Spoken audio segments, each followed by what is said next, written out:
Le vieil homme et la mer. Le vieil homme et la mer. The Old Man and the Sea est un roman court écrit par l'écrivain américain Ernest Hemingway à Cuba en 1951 et publié en 1952. Il s'agit de la dernière œuvre de fiction majeure produite par Hemingway et publiée de son vivant. Elle demeure son œuvre la plus célèbre. Elle traite d'un vieux pêcheur cubain appelé Santiago, en lutte avec un énorme marlin au large du Gulf Stream. Bien que le roman ait été l'objet de critiques disparates, la sélection de son auteur pour le prix Nobel de littérature en 1954 réaffirme dans la littérature mondiale l'importance et la portée de l'ensemble des créations de Hemingway dans la fiction du XXe siècle. Cet ouvrage lui valut le double honneur du prix Pulitzer le 4 mai 1953 et du prix Nobel de littérature en 1954. Résumé. Le vieil homme et la mer décrit le combat épique entre un vieil homme pauvre, pêcheur expérimenté, et un gigantesque marlin. Probablement la plus belle prise de toute sa vie. Cette lutte symbolise le combat de l'homme face à la nature. Le roman met en scène deux personnages principaux, Santiago, le vieux pêcheur, et Manolín, jeune garçon tendre. L'histoire se déroule à Cuba, dans un petit port près du Gulf Stream. Manolín accompagne Santiago à la pêche, mais ils n'ont rien pris depuis 84 jours. Les parents de Manolín, qui trouvent que Santiago est malchanceux, décident que leur fils embarquera sur un autre bateau avec lequel il aura effectivement plus de succès. Mais le jeune garçon reste lié au vieil homme et se faufile tous les soirs dans sa cabane pour l'aider à réparer ses filets et lui apporter à manger.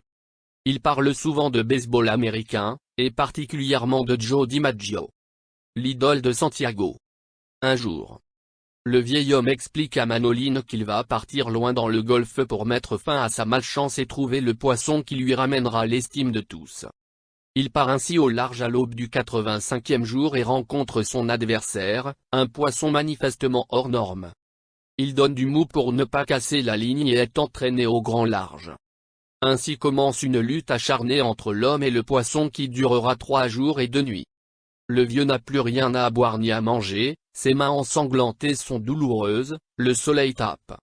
Le duel est interminable, le vieux parle à son ami poisson, qu'il finit par nommer mon frère et lui exprime sa sympathie et son respect.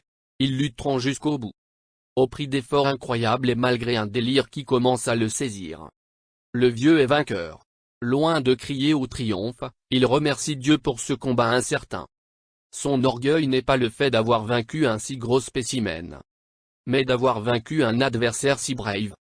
Mais le poisson est si gros qu'il ne peut le hisser à bord, il est obligé de le laisser dans l'eau en l'arrimant à sa barque. Il installe sa voile et met le cap sur la terre. Mais, au bout d'une heure arrive le premier Dantouzo, un requin mako attiré par le sang.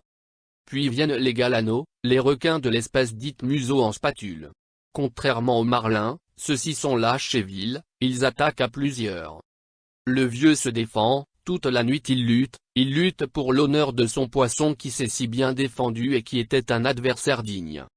Le vieux tue autant qu'il peut de requins, les forces lui manquent, ils sont trop nombreux, il assiste, impuissant, à l'anéantissement de tant d'efforts. Il ne reste du poisson que la tête et l'arête. Santiago, le vieil homme, rentre au port, épuisé, éreinté, mais il a son honneur pour lui. Il a une preuve qu'il n'est plus à la haut, malchanceux. Manolín pourra revenir pêcher avec lui. Cette œuvre est l'histoire du courage humain, de la dignité, du respect, de l'amour. C'est la condition même de l'homme qui est écrite. L'homme seul face à la grandeur et la puissance de la nature. L'homme digne malgré sa condition et son sort. Lista de personajes. Santiago. El anciano del título de la novela. Santiago est un pescador cubano que ha tenido una larga racha de mala suerte. A pesar de su experiencia, no ha podido atrapar un pez durant 84 días. Es humilde, pero exhibe un justificado orgullo por sus habilidad. Su conocimiento del mar y sus criaturas, y de su oficio, no tiene paralelo y lo ayuda a conservar un sentido de esperanza independientemente de la circunstancia. A lo largo de su vida, a Santiago se le han presentado concurso para probar su fuerza y resistencia. El Marlin avec quelques laucha durante 13 días representa su mayor desafío. Paradójicamente, aunque Santiago finalmente pierde el pez. El Marlin también es su mayor victoria. El Marlin. Santiago pesca el Marlin. Que al final de la novela nos enteramos que mi de dicho copy. En la primera tarde de su expedición de pesca. Debido al gran tamaño del Marlin. Santiago no puede atrapar al pez y los dos se involucran en una especie de tira y aflora que a menudo parece más una alianza que una lucha. El sedal sirve como símbolo de la conexión fraternal que siente Santiago avec el pez. Cuando el Marlin capturado y luego destruido por tiburones. Santiago también se siente destruido. Al igual que Santiago. El Marlin se compara implícitamente avec Cristo. Manolín. Presuntamente un niño en su adolescencia. Manolín es el aprendiz y asistente devoto de Santiago. El anciano lo llevó por primera vez en un bote cuando solo tenía 5 años. Debido a la reciente mala suerte de Santiago, los padres de Manolín han obligado al niño a salir en otro barco de pesca. Manolín, sin embargo, todavía se preocupa profundamente por el anciano. A quien sigue considerando un mentor. Su amor por Santiago es inconfundible cuando los dos hablan de béisbol y el joven recluta ayuda de los aldinos para mejorar la condición de pobreza del anciano. Joe DiMaggio. Aunque DiMaggio nunca aparece en la novela. Joe juega un papel important. Santiago lo adora como un modelo de fuerza y compromiso.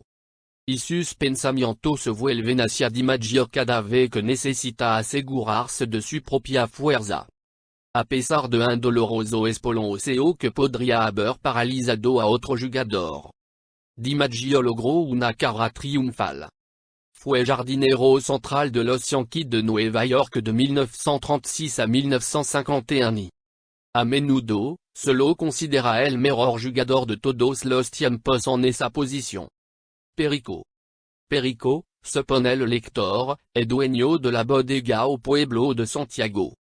Nunca aparece en la novela, pero cumple un papel important en la vida del pescador al proporcionar el periódico que informa sobre los resultados del béisbol.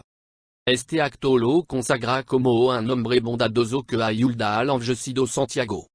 Martin. Al igual que Perico, Martin, dueño de un café dans le pueblo de Santiago, no aparece dans la historia. El lector se entra de él a través de Manolín. Quien a menudo acude a Martin para la cena de Santiago. Como dice el anciano. Martin est un hombre de bondad frecuente que merece ser recompensado. Fin du sujet. Merci.